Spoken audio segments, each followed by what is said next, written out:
Audiolibros en 15 minutos. Suscríbete al canal y explora un nuevo libro cada día.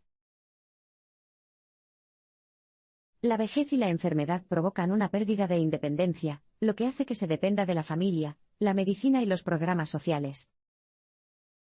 Es desagradable pensar en la muerte y la enfermedad.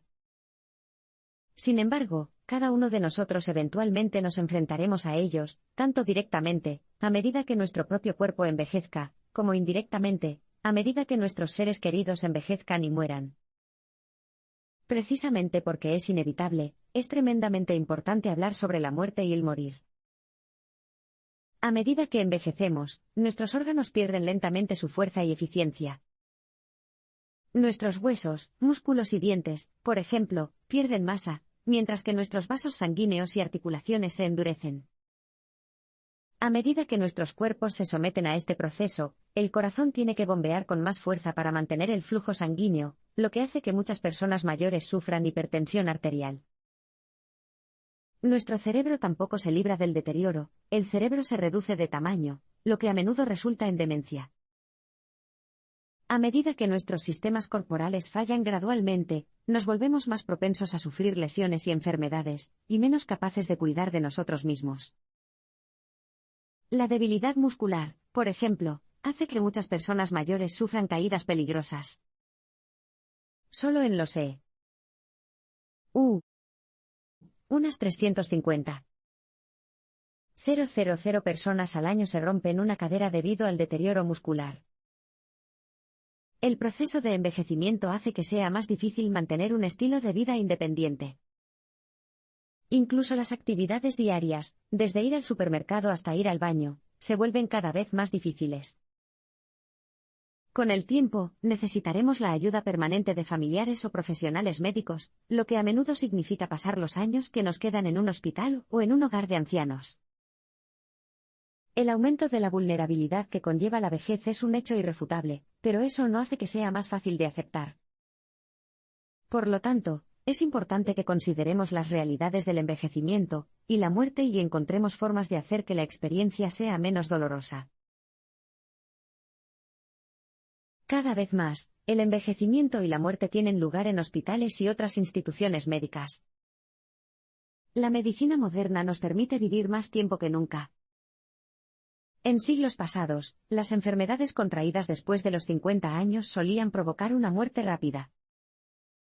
Hoy, sin embargo, los médicos pueden ayudarnos a mantener nuestra salud por mucho más tiempo, retrasando el deterioro del cuerpo y posponiendo la muerte. Como resultado de estos avances médicos, el porcentaje de estadounidenses mayores de 65 años ha aumentado del 2 al 14% en los últimos 200 años.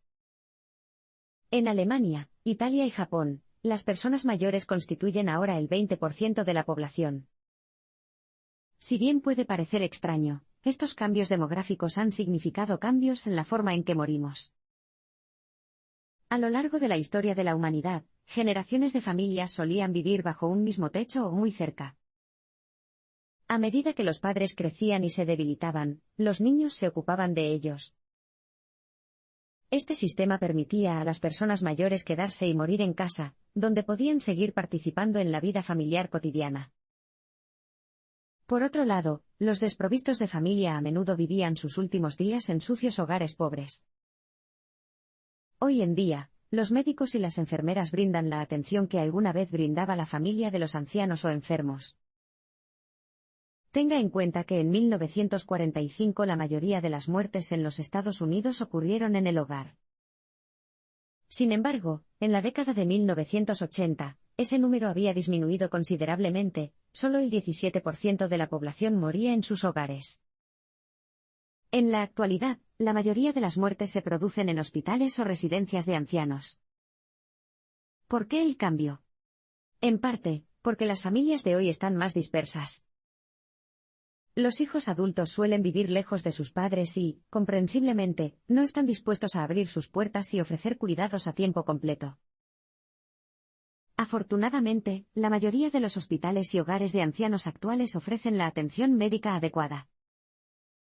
A diferencia de los infernales hogares para pobres del pasado, ofrecen un entorno perfectamente seguro e higiénico para sus residentes.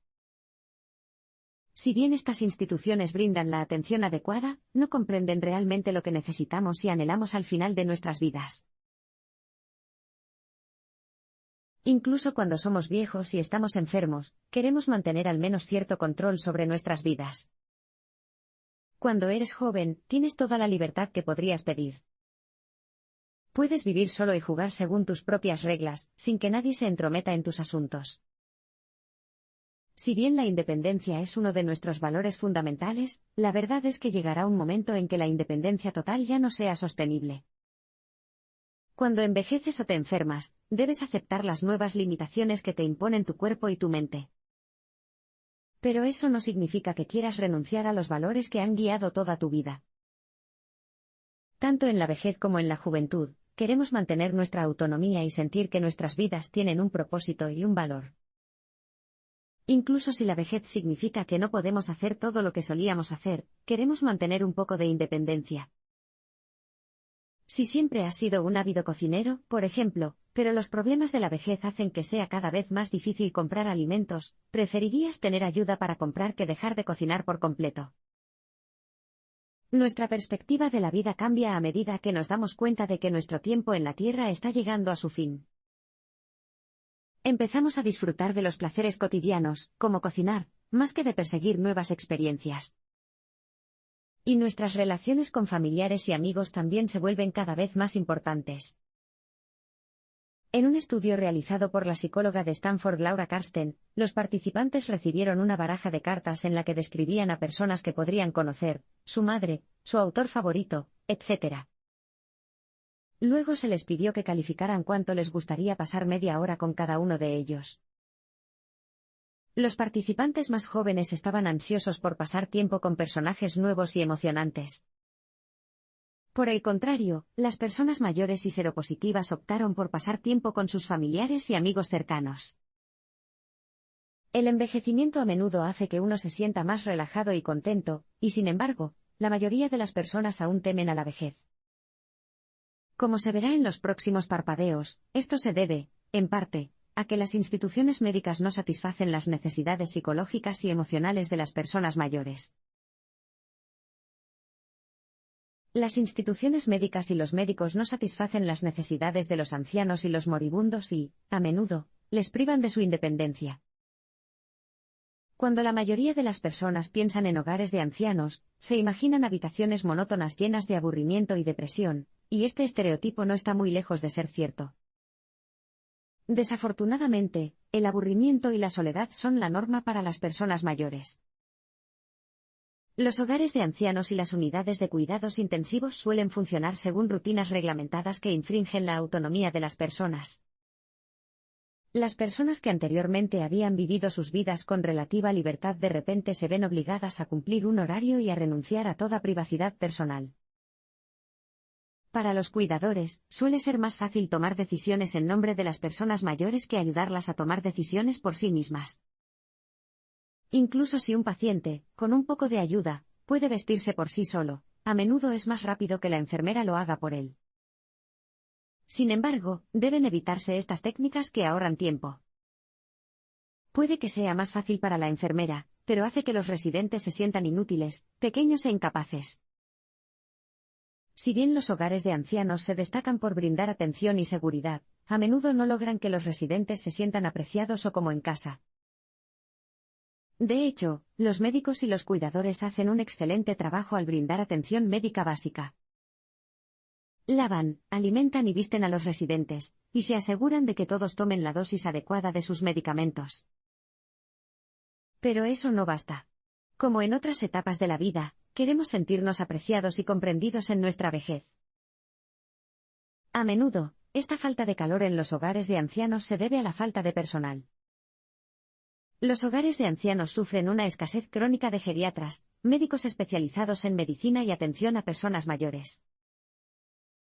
Y con tantas tareas, los médicos y las enfermeras tienen poco tiempo para hacer que sus pacientes se sientan más valorados. Tal como están las cosas, la única alternativa a la negligencia institucionalizada es la familia. Sin embargo, gestionar las necesidades de cuidado de los ancianos o los enfermos es extremadamente difícil, y es posible que incluso nuestras familias no siempre tomen las mejores decisiones para nosotros. A menudo buscamos el tratamiento que nos ayude a vivir más tiempo, incluso cuando hace que el resto de nuestra vida sea miserable. El 25% de los costos de atención médica de los EU se destina al tratamiento de personas que se encuentran en el último año de su vida, a pesar de que representan solo el 5% de todos los pacientes. Si bien algunos de estos tratamientos son importantes y beneficiosos, muchos son intentos desesperados de prolongar una vida que se está desvaneciendo. Prolongar la muerte a menudo hace más daño que bien. Al elegir un tratamiento, tanto los pacientes como los médicos suelen sucumbir a delirios esperanzadores. Incluso cuando todas las probabilidades están en su contra, el paciente y su familia tienden a esperar ansiosamente una cura milagrosa que casi con seguridad no llegará. Los médicos suelen hacer poco para ayudar a las personas a entender cuán terminales son realmente sus enfermedades terminales. Como no quieren aplastar las esperanzas de sus pacientes o sus familias, los médicos promueven esperanzas poco realistas. De hecho, más del 40% de los oncólogos admiten que han ofrecido tratamientos, en un momento u otro, que creían que era poco probable que tuvieran éxito. Como resultado, las personas con enfermedades terminales suelen elegir métodos de tratamiento peligrosos cuyos efectos secundarios, como las náuseas debilitantes o el cansancio extremo, arruinan el bienestar actual del paciente a cambio de una mínima posibilidad de disponer de más tiempo más adelante. Esto se debe a que valoramos nuestro tiempo en la Tierra más que nuestra calidad de vida. Al final, es mejor haber tenido unos últimos días significativos y agradables que sufrir la ansiedad de tratar desesperadamente de alargar nuestras vidas. Como revela un estudio del proyecto American Coping with Cancer, los pacientes con cáncer con enfermedades terminales que ingresaron en cuidados intensivos tuvieron una calidad de vida mucho más baja en las últimas semanas de su vida que aquellos que optaron por interrumpir el tratamiento intensivo y pasar el tiempo restante en casa o en un hospicio. Las enfermedades terminales como el cáncer y las enfermedades naturales de la vejez plantean preguntas difíciles para los médicos, los pacientes y los familiares. ¿Cuándo luchar? ¿Cuándo darse por vencido? ¿Cómo morir mejor? La sociedad debe gestionar el envejecimiento y la muerte para que podamos mantener nuestra independencia y nuestro sentido del significado. Es evidente que la versión de la atención médica de la sociedad moderna no satisface las necesidades y los deseos de quienes se enfrentan a la muerte. Para envejecer bien y morir bien, necesitamos promover servicios que respeten la autonomía de las personas y, al mismo tiempo, brindar ayuda y orientación compasivas cuando sea necesario. Uno de esos modelos que lo hace es la vida asistida, cuyo objetivo es alejarse del riguroso control de los hogares de ancianos y, al mismo tiempo, brindar los mismos servicios. Los pacientes de los centros de vida asistida disponen de su propio espacio, donde pueden crear un verdadero hogar para sí mismos. Pueden decidir cómo invierten su tiempo, qué riesgos están dispuestos a correr y cuánta ayuda necesitan. Si bien el autor aboga por la vida asistida, también vale la pena analizar concepciones completamente alternativas de la vivienda para personas mayores. Debemos seguir el ejemplo de instalaciones como el Hogar de Ancianos de Nueva York, que se esforzaron por levantar el ánimo de sus residentes creando un jardín para ellos. También organizaron visitas regulares de niños de la guardería local, e incluso trajeron 2 perros, 4 gatos y 100 pájaros. Sorprendentemente, después de 2 años, el número de recetas por residente se redujo a la mitad del de los hogares de ancianos habituales, y las muertes disminuyeron un 15% anual. Pero, ¿cómo?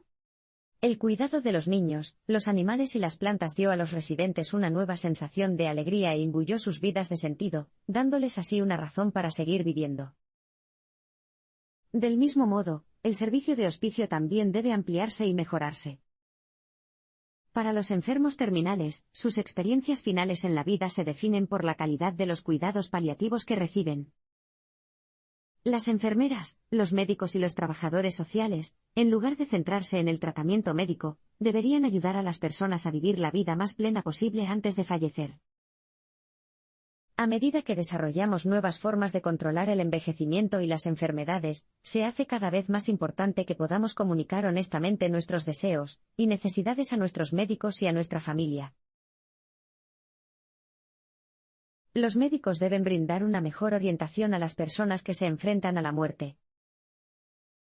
La relación entre el médico y el paciente suele ser complicada, y esto es especialmente cierto cuando el paciente tiene una enfermedad terminal.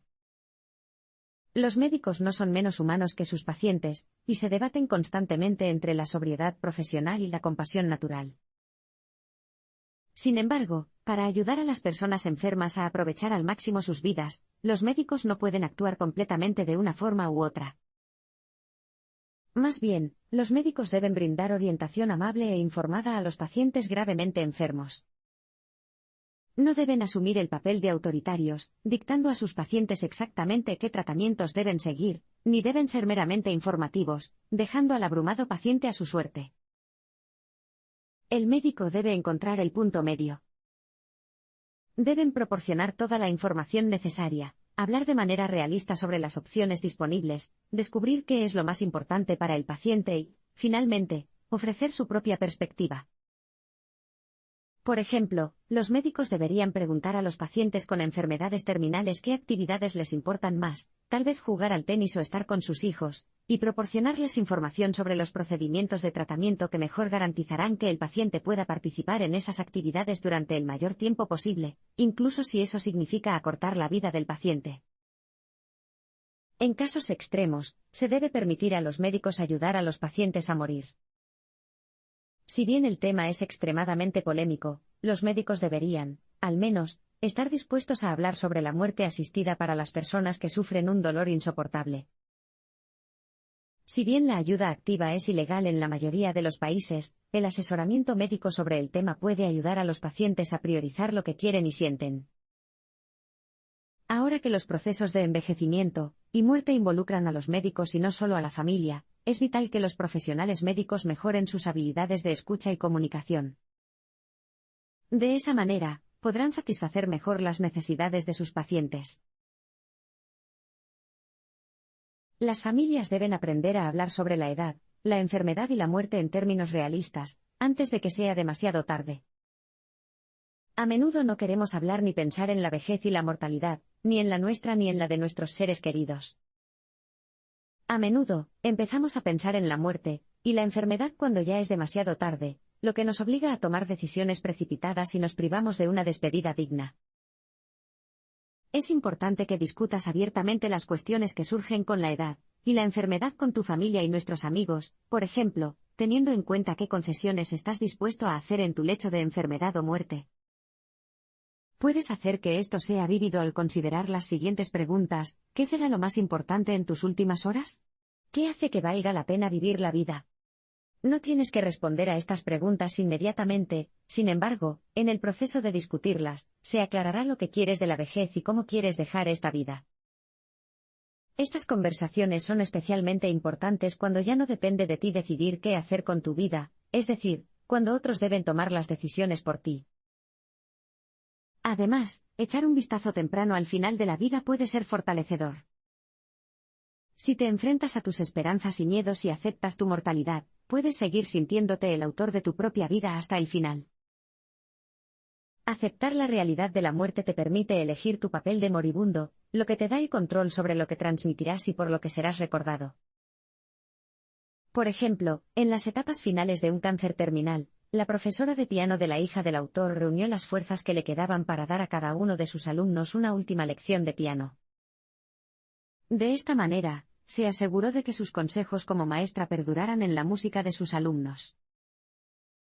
Al enfrentarnos abiertamente a la vejez, la enfermedad y la muerte, podríamos, como individuos, familias y sociedades, estar en mejores condiciones de hacer de nuestra mortalidad una experiencia menos dolorosa e incluso de encontrar en ella un significado y un propósito.